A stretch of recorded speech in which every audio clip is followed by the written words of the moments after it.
Paz do Senhor, irmãos, mais uma vez, para todos que me conhecem, eu sou o presbítero Isaac. Nós vamos iniciar hoje a primeira aula de História da Igreja, onde nós abordaremos alguns temas muito importantes para você acompanhar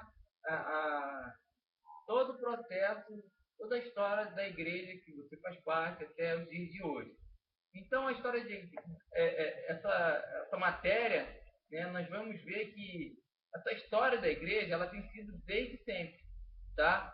Do nascimento dela, né, até o presente. Então, a história da graça de Deus para com o homem. Né? Nós vamos ver, podemos dizer assim, a história da igreja é a história da graça de Deus para com o homem. E antes de nós adentrarmos esse estudo, né, de 20 séculos em que a igreja de Cristo tem estado em atividade, né, nós veremos os grandes acontecimentos, né, os quais servem como divisória, né, e cada um deles ele assinala o término e o início de uma época. Então, considerando cada um desses acontecimentos, 7 ao todo, né, nós veremos que eles indicam os grandes períodos da história da igreja. Né? Nós vamos ver a pré-existência da igreja, a igreja apostólica, as perseguições imperiais, né? A igreja imperial também nós vamos ver, a igreja medieval, a igreja reformada e vamos ver a igreja atual, né? Chegando até nos nossos dias de hoje. Então, para darmos início aí ao nosso estudo, nós vamos ver a pré-existência da igreja, né? Ou seja, nós vamos ver a origem da igreja. Né? A igreja de Cristo ela sempre existiu na mente e no coração do Pai, desde antes da fundação do universo. Quer ver aqui alguns referências? Em Efésios capítulo 1, versículo 4, o apóstolo São Paulo, ele diz assim, ó, como também ele nos elegeu nele, antes da fundação do mundo, para que fôssemos santos e irrepreensíveis diante dele em amor. Está vendo?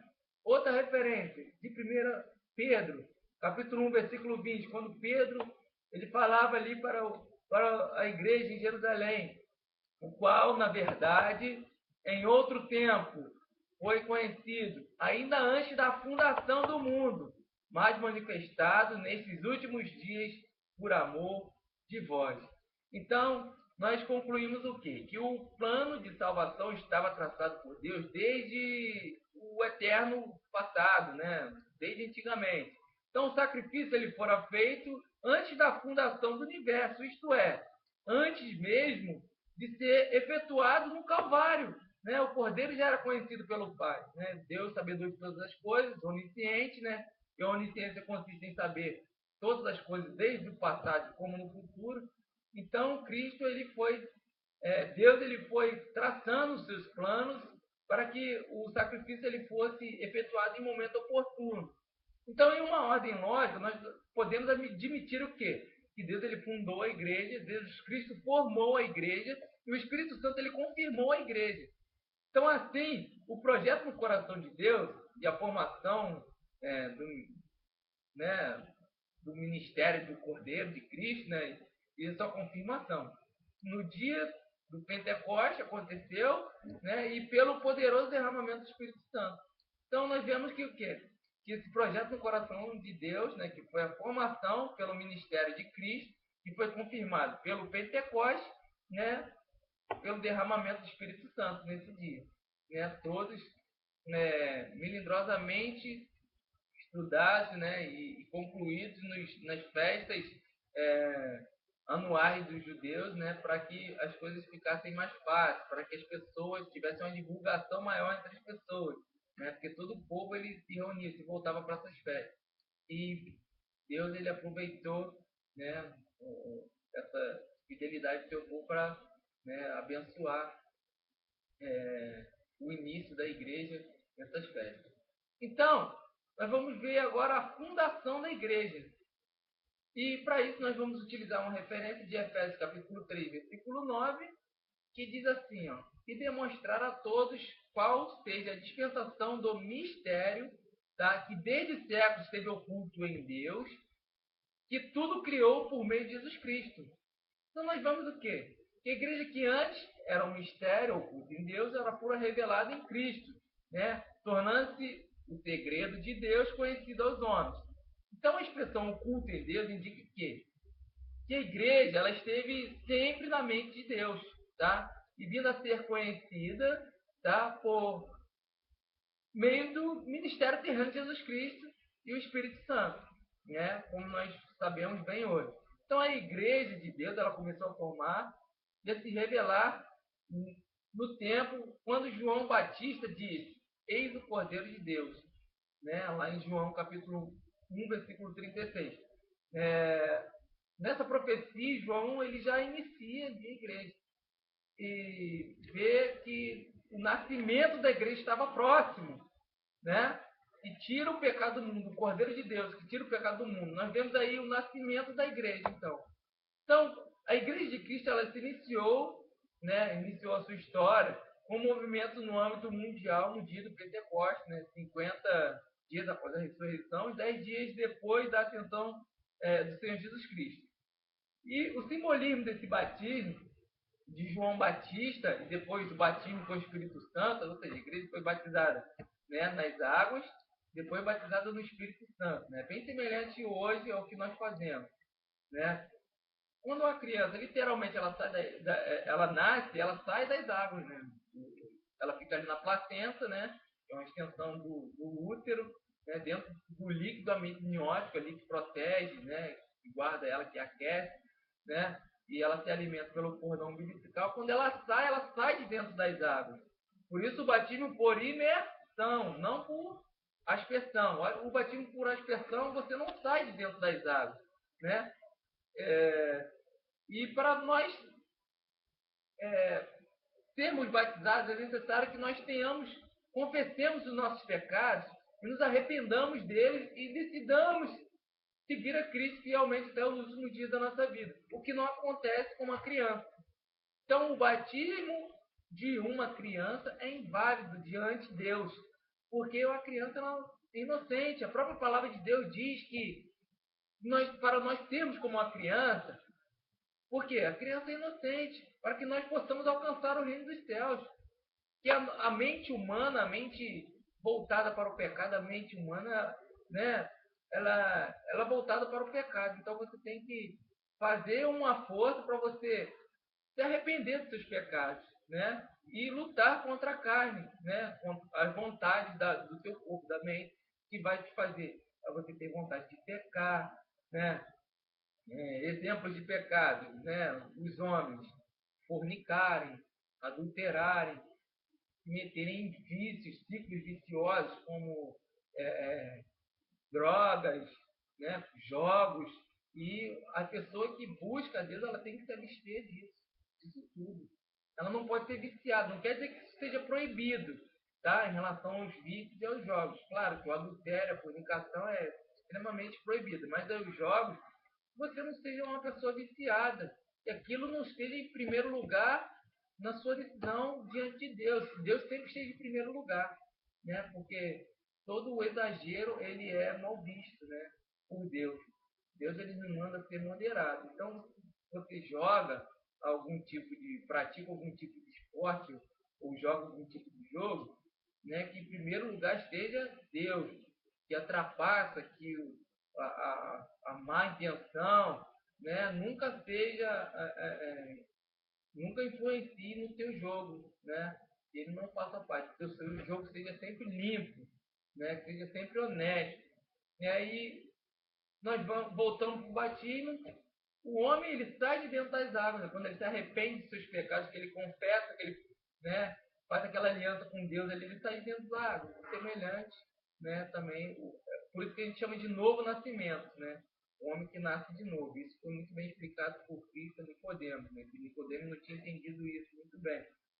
Então a gente vê, explica-se aí o nascimento, né? Então na manhã do dia de Pentecostes, 120 seguidores de Jesus, eles oravam reunidos, né? Línguas de fogo desceram sobre ele, né? E falaram em outras línguas, né? O tríplice efeito do Pentecostes foi o quê? Na vida dessas pessoas, ela iluminou as mentes dos discípulos. Eles compreenderam que o reino de Deus não era político, tá? E eles deveriam estar totalmente na dependência do Espírito Santo, né? E nós vemos aí que chega então a plenitude do tempo. O tempo se cumpriu, a igreja nasceu, irmão. Lá no dia de Pentecostes, ela foi firmada, né? E nasceu já em Cristo. Cristo ele foi formando a igreja, né? E o Espírito Santo ele confirma a igreja, né? E Cristo ele começa a formar a igreja o quê? Chamando de discípulos. Vocês me seguem? Né? Os caras estavam trabalhando, eles não estavam à toa. Ou seja, denota que Cristo ele quer sempre que os seus servos eles trabalhem e não fiquem ociosos, dependendo de outros irmãos, né, que tenham condição. Isso está bem explicado, né, pelo apóstolo Paulo, que isso não é admissível na igreja, mais à frente. Né? E nós vemos já isso em Cristo, né? As pessoas trabalhando, né, aguardando a vinda do Messias, o Messias chega, chama eles nem sabiam que Cristo era o Messias, acreditamos nós ali naquele primeiro momento, né? Mas creio que o Espírito Santo já tocou no coração deles, de Mateus, de Pedro, de André, de Tiago, de João, que eram os caras que estavam trabalhando, gente. Os caras que tinham objetivo na vida, eram gananciosos, né? Como Judas, né? Judas ele tinha o objetivo de crescer na vida, tanto é que ele estava ali naquele meio ali, né? E Cristo não o rejeitou, né? Tudo dependeu dele. Se arrependeu de uma forma errada, né? Teve um remorso, né? Mas enfim, nós vemos a igreja sendo formada, sendo confirmada no Pentecostes. Então, quando chega a plenitude do tempo, né?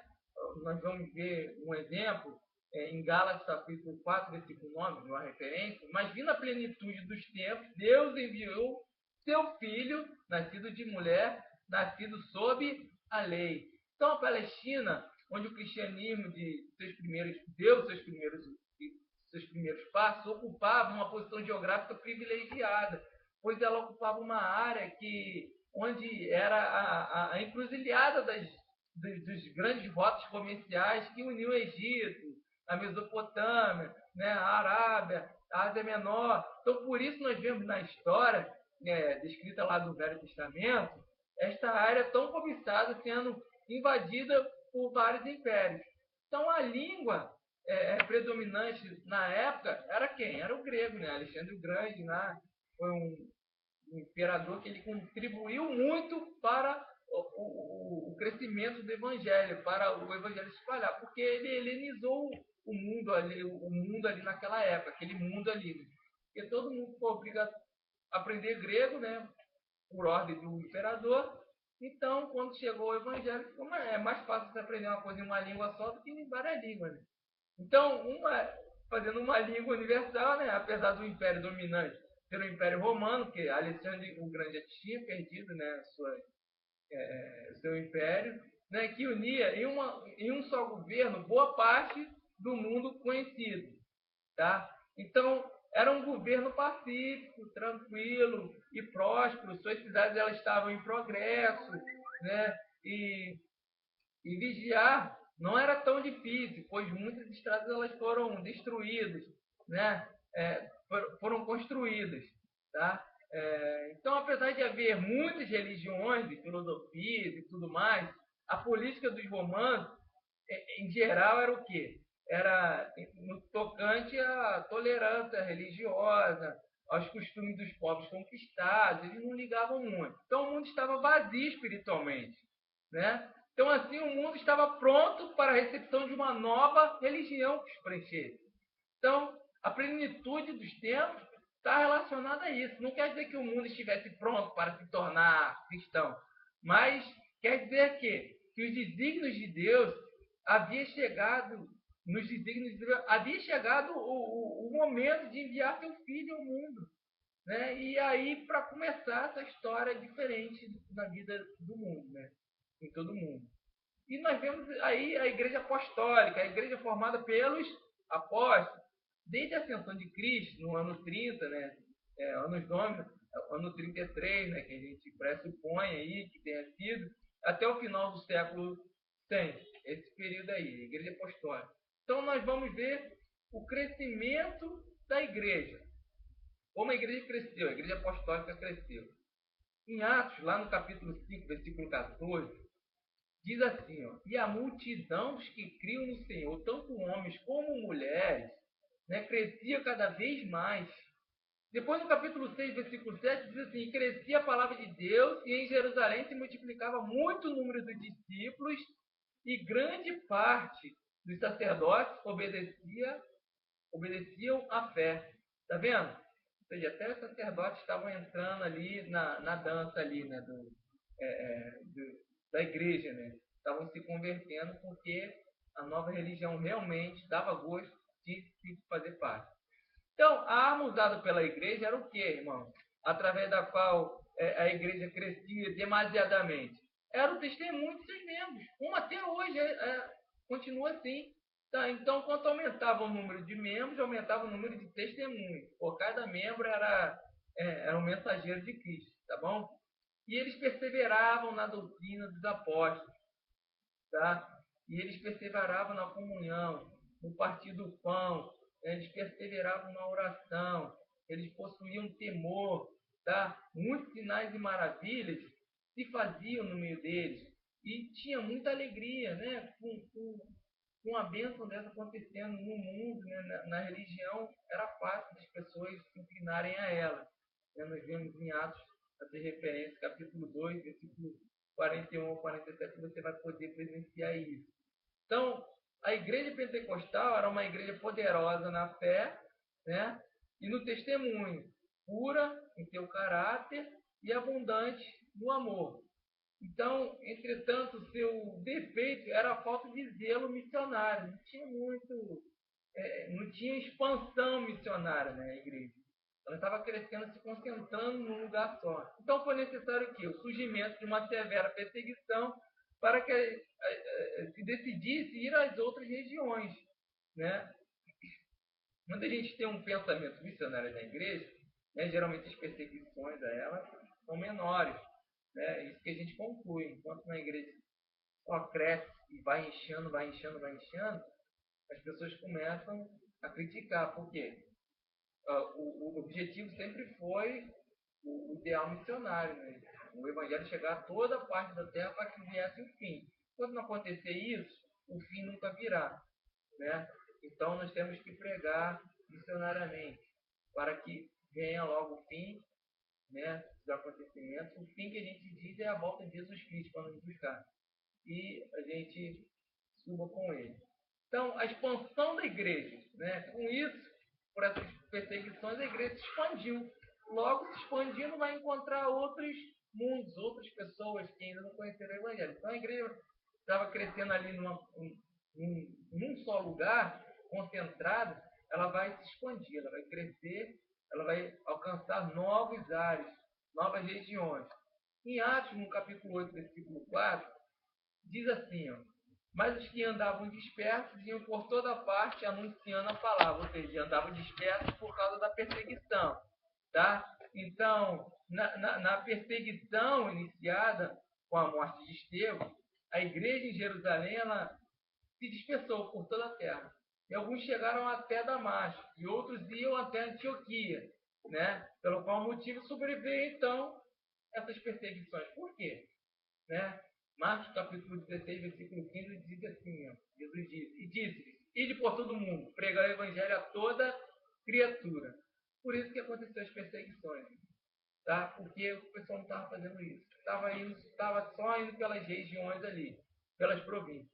E Cristo, ele quer que nós vamos a toda criatura, e por todo mundo. Então, a partir dessa perseguição, os cristãos, eles fugiam, porém pregavam o evangelho, né? E testemunhavam das maravilhas que Jesus operava. Semelhantemente aqui, né?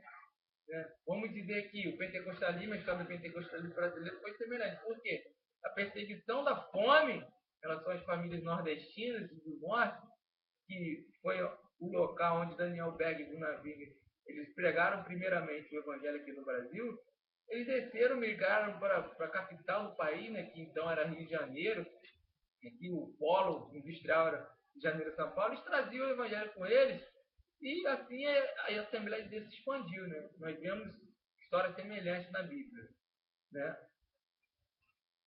Então, a partir daí começa essa era sombria, essa era de perseguição, né? Que que a gente diz na história da igreja que foi uma era sombria. Então, a última geração do primeiro século, que vai do ano 60 a 100, né, do ano, elas chamamos de era sombria, em razão das trevas da perseguição, né, das perseguições estarem sobre a igreja. E a fala de muitas informações sobre este período. Né? Que, por exemplo, Tito, quando ele tomou Jerusalém, ele queimou, né, o templo, destruiu. Então, perderam-se muitas informações sobre esse templo. Então, as informações das pessoas que depois pregavam, né, falavam, não sabe se é realmente o correto, né? Mas eram informações preciosas. Então, nós vamos ver aí alguns imperadores que perseguiram a igreja, começando por Nero. Nero, ele chegou ao poder em 54. Tá? Todos que se opunham à sua vontade ou morriam ou recebiam ordens de se suicidar. Tá? Desculpa, eu sou isso. Assim estavam as coisas quando, em 64, tá, aconteceu um incêndio em Roma.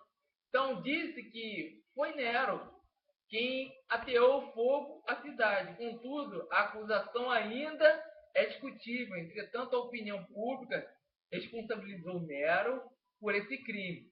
E, a fim de escapar dessa responsabilidade, Nero ele apontou os cristãos como culpados do incêndio de Roma e moveu contra eles uma tremenda perseguição. Né? E o fogo durou 6 dias e 6 noites, e depois voltou a se acender em diversos lugares por mais 3 dias, ou seja, 9 dias aí, Roma pegando fogo. Olha quanto material didático importante para a história, né, foram perdidos, irmão.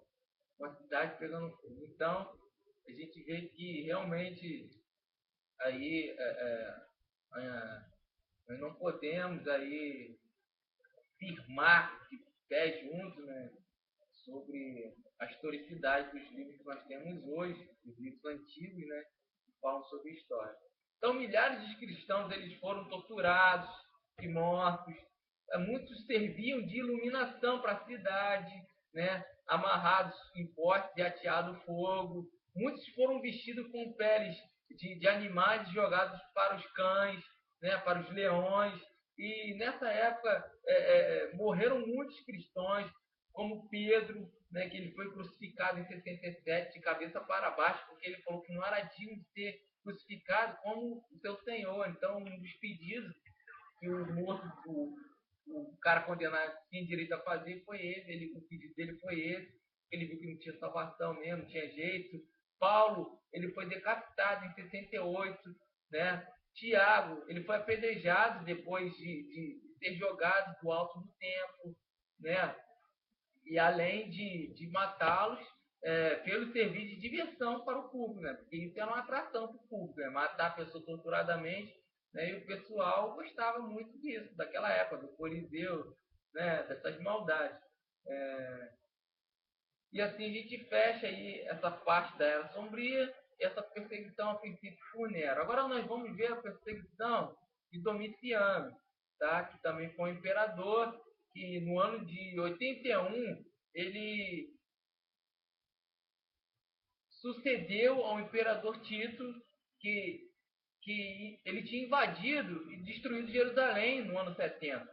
Tá? E com essa destruição de Jerusalém, Domiciano ele ordenou que todos os judeus deveriam enviar a Roma, né, as ofertas anuais, tá? Que eram enviadas a Jerusalém.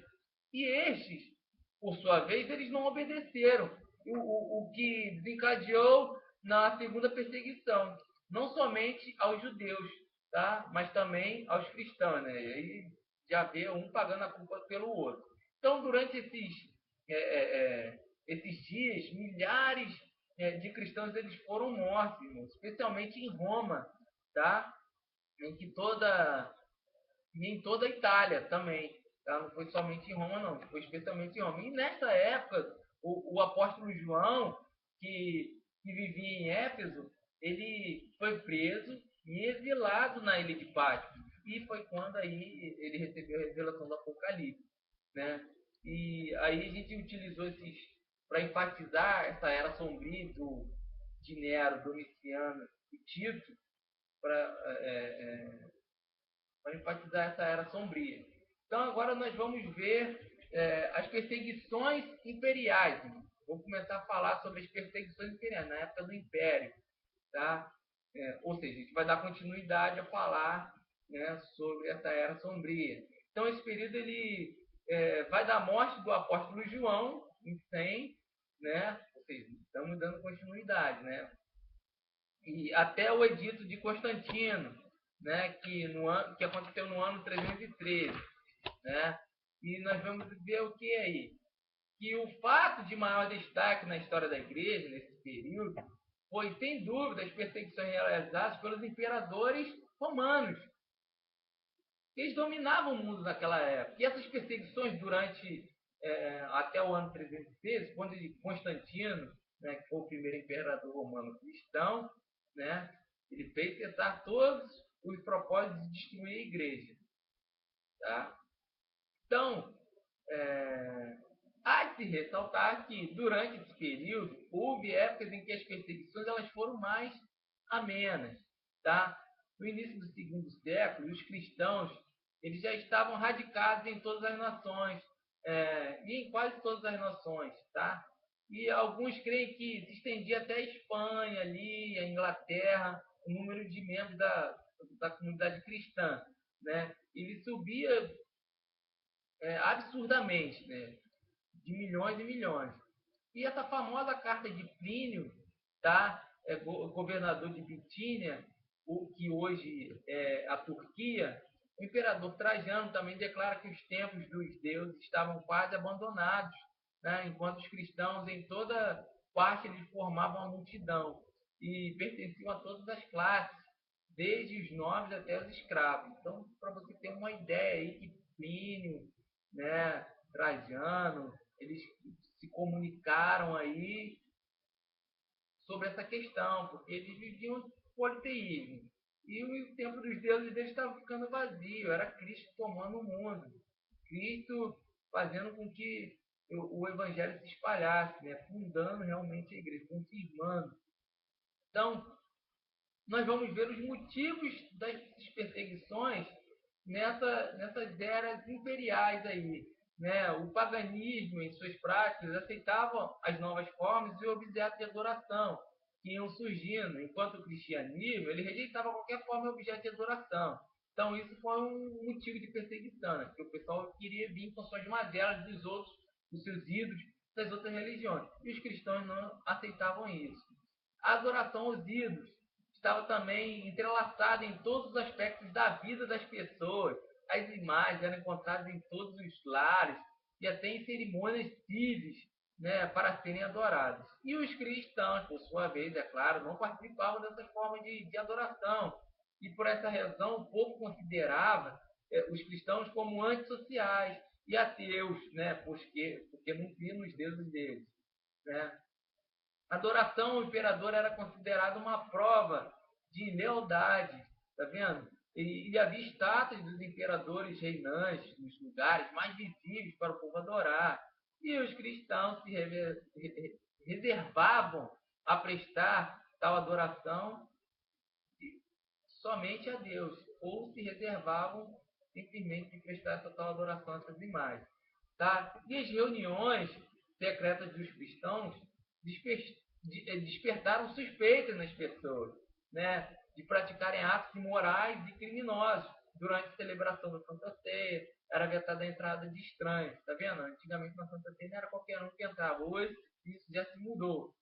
Tá vendo? O cristianismo também considerava todos os homens iguais, tá? Não havia distinção entre seus membros, nem entre suas reuniões. Então, por isso, eles foram considerados como niveladores da sociedade. E antigamente a sociedade tinha níveis, né? Que, ainda mais lá no Oriente Médio, até hoje, a sociedade é dividida por castas, e eles nivelavam a sociedade. Era um amor de irmão, amor fraterno para todo mundo. Portanto, os anarquistas e perturbadores da ordem social. né? A ordem da sociedade era manter os nivelamentos, né? Quem era de uma casa não poderia participar de outra. E eles nivelavam todo mundo. Então, eles perturbavam a ordem social do mundo naquela época. Então, isso foi um motivo de perseguição também. Tá vendo? Nós vamos falar também agora, depois de termos falado desses motivos, né, que perturbavam os governos, os impérios da época, que os cristãos tinham, né, que dados por Deus, nós vamos ver agora quem foram alguns perseguidores. Né? Nós vamos ver aqui Trajano, né, como já vimos ali previamente, que o Plínio, né, de Bitine enviou uma carta para ele. Ele viveu de 98, ele reinou de 98 a 117. Ele estabeleceu a lei que, tendo cristão acusado de qualquer coisa e não negar a fé, ele seria castigado. Não tendo acusação, eles estão livres. Mas ele mandava crucificar e lançar as feras. Tá vendo? Isso ainda era brando, né? Aí o Adriano, que reinou de 117 a 138, ele falou o quê? Morreu em agonia gritando quando ele falou assim, quando ele estava morrendo em agonia, quão desgraçado é procurar a morte e não encontrar. Né? Ele deu esse grito de morte por todas as maldades que ele fez, sofrimento, né? E ele sofreu todos as torturas, né? Sofreu muito antes de morrer e queria a morte, mas não encontrava.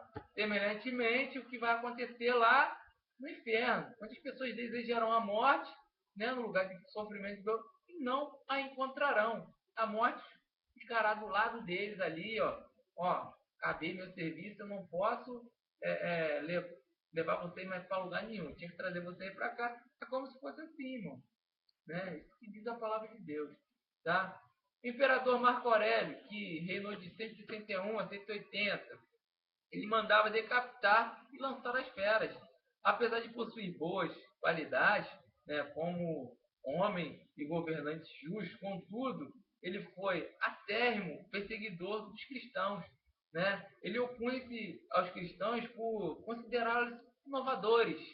Né? Ou seja, ele era o típico chefe, né?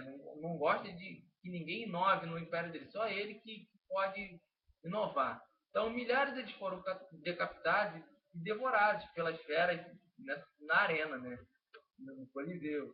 Então, os imperadores acima mencionados, eles foram considerados como os bons imperadores. Ele está falando aqui. Nenhum cristão podia ser preso sem culpa, né? Definida e comprovada. Tá? Tinha que ter culpa definida e comprovada para prender o cara. Né? Contudo, quando se comprovavam as acusações, os cristãos se recusavam a retratar, então os governantes, né, eram obrigados a pôr em vigor a lei e ordenar a execução deles. E eles faziam isso pela justiça. Né? Aí já começa uma outra linha de imperadores. Já diz o nome do cara, Severo, Imperador Severo. Governou de 193 a 211. Então, ele mandava decapitar e lançar as feras também. Ele iniciou uma terrível perseguição que durou até a sua morte em 211. Ele possuía uma natureza mórbida, tá? E melancólica. Ele é muito rigoroso na execução, tá? Da disciplina. Então, ele era tão cruel que fora o espírito do imperador que foi considerado por muitos como o anticristo, né? Daquela época ali, né? Isso é confirmado por Cristo, né? Já profetizado por Cristo, que viriam muitos anticristos antes dele, né? E talvez enganassem.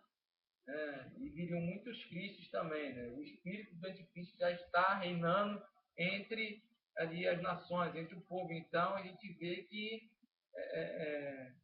a palavra de Cristo ela se cumpre realmente, né? O imperador Décio, reinou de 249 a 251, ele observava com inveja o poder crescente do cristianismo e ele determinou reprimir esse crescimento, tá? ele via as igrejas cheias enquanto os templos pagãos desertos e, por consequência, ele mandou que os cristãos tinham que se apresentar ao imperador para comunicar a religião dele.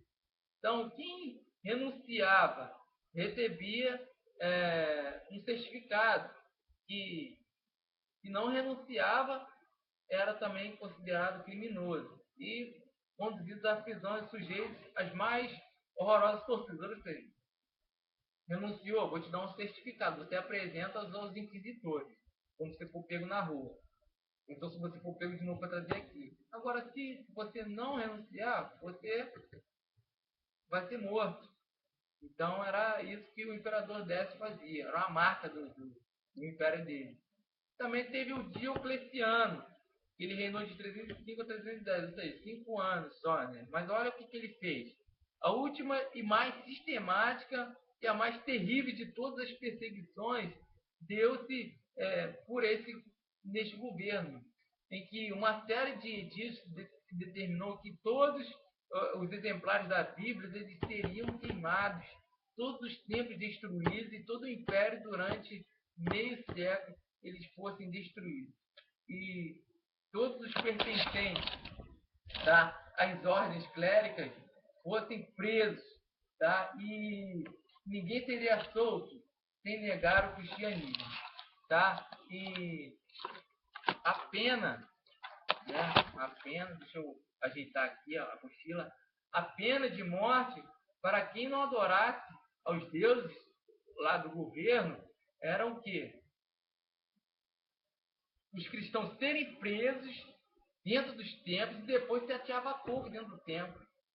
Consta que o imperador erigiu um monumento com a sua inscrição em honra ao extermínio da superstição cristã. Eles consideravam uma superstição, né, porque causava prejuízo à sociedade, ao governo, às outras religiões.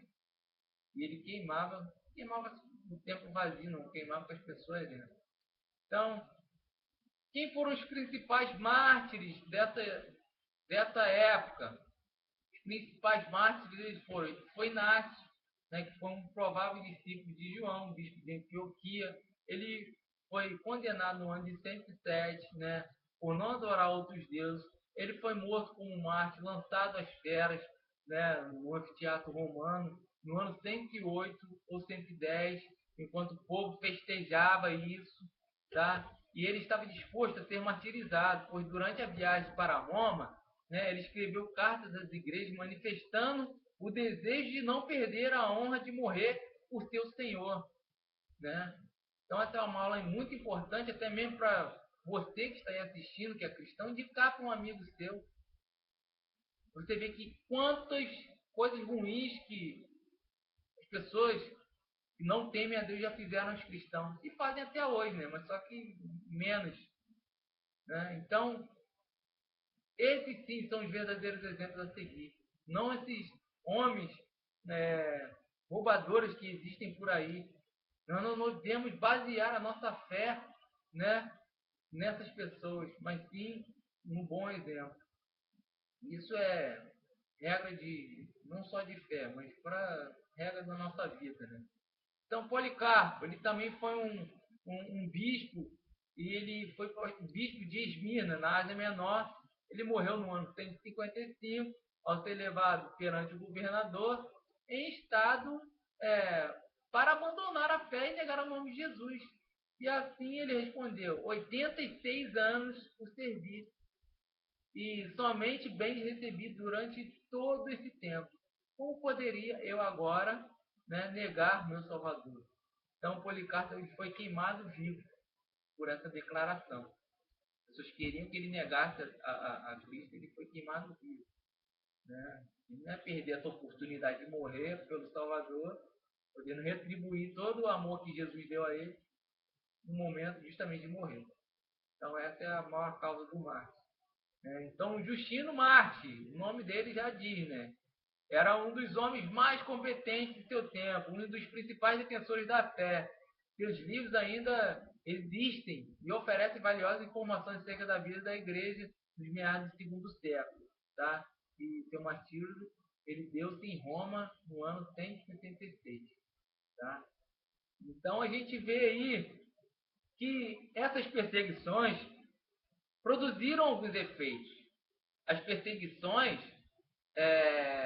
a uma igreja pura e conservada, né, ele afastava todos aqueles que não eram sinceros em sua confissão de fé. Tá? Ninguém se unia à igreja para obter lucros ou popularidade, porque ia ser perseguido. Então, somente aqueles que estavam dispostos a ser fiéis até a morte se tornavam publicamente seguidores de Cristo. Tá? E a igreja, com isso, ela multiplicava menos, né? Apesar das perseguições, ou talvez por causa delas, a igreja crescia com rapidez assombrosa, tá? Mas crescia.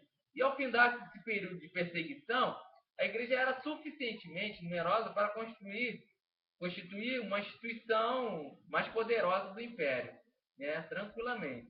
E apesar de considerarmos as perseguições o fato mais importante da história da igreja, no segundo e terceiro século, contudo, esses fatos foram interessantes acontecer nesse período porque eram observados.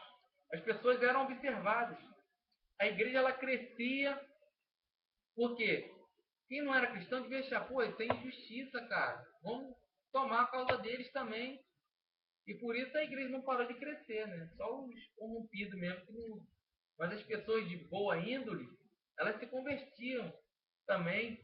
Isso estava contagiando o mundo da época, né? Essas injustiças, as perseguições, contagiavam as outras pessoas que não eram cristãs, a igreja começava a crescer do mesmo jeito, continuava a crescer do mesmo jeito, mesmo que houvesse ferrenha perseguição. Então, nós vamos ver aí alguns fatos interessantes que aconteceram nesse período e devem ser muito bem observados. Vejamos, o cânon bíblico, né? Os escritos do Novo Testamento eles foram terminados, entretanto, a formação do Novo Testamento, com os livros que os compõem, como o cânon, ela não foi imediata, tá? Então, algumas igrejas aceitavam somente alguns livros como inspirados e outras igrejas alguns livros diferentes. Então, gradualmente, o livro do Novo Testamento, tal como nós usamos hoje, eles conquistaram a permanência da escritura inspirada. E o crescimento e a expansão da igreja também foi um fato importante que nós devemos observar, justamente por causa disso, né? Porque, apesar das perseguições, a igreja continuava a crescer. E foi causada pela organização e da disciplina. Se a igreja não fosse organizada e disciplinada, mesmo com as perseguições, ela não cresceria, não. Então, a perseguição aproximou as igrejas, né? E exerceu influência para que elas se unissem e se organizassem. Né? O aparecimento de heresias impôs também a necessidade de se estabelecer alguns artigos de fé, algumas regras de fé, e com eles algumas autoridades também para executá-las. Né? Daí surgem as hierarquias da igreja. Então, outra característica que distingue esse período é, sem dúvida, o desenvolvimento da doutrina, né? A doutrina que as igrejas criaram, né? Nessa era apostólica, a fé era de coração, tá? Uma entrega pessoal à vontade de Cristo. Entretanto, nesse período aí que agora nós focalizamos de perseguição, a fé gradativamente passará a ser mental. E era uma fé do intelecto. As pessoas tinham que agir intelectualmente, de uma forma esperta, assim como Jacó fez, para que a fé que acreditava em um sistema rigoroso, inflexível de doutrinas, tá entendendo? Para que pudesse crescer. Né? Então, o credo apostólico, né, que logo mais vai ser criado, ou seja, a mais antiga e mais simples declaração da crença cristã, ele foi escrito durante esse período. Né? De regras e valores doutrinários, então, para que pudesse haver ordem na igreja, disciplina para a igreja continuar crescendo. Então, nessa época, surgiram 3 escolas teológicas, tá? Uma em Alexandria, né, em homenagem a Alexandre o Grande, outra na Ásia Menor e outra na África. Então, os maiores vultos da história do cristianismo passaram por essas escolas, né? Como Orígenes, Tertuliano, Cipriano, são os caras que realmente fizeram diferença, escritores extraordinários, E também com esse crescimento, com o surgimento das doutrinas, vieram as seitas e as heresias. Então, durante aí o desenvolvimento da doutrina teológica, também se desenvolviam as seitas.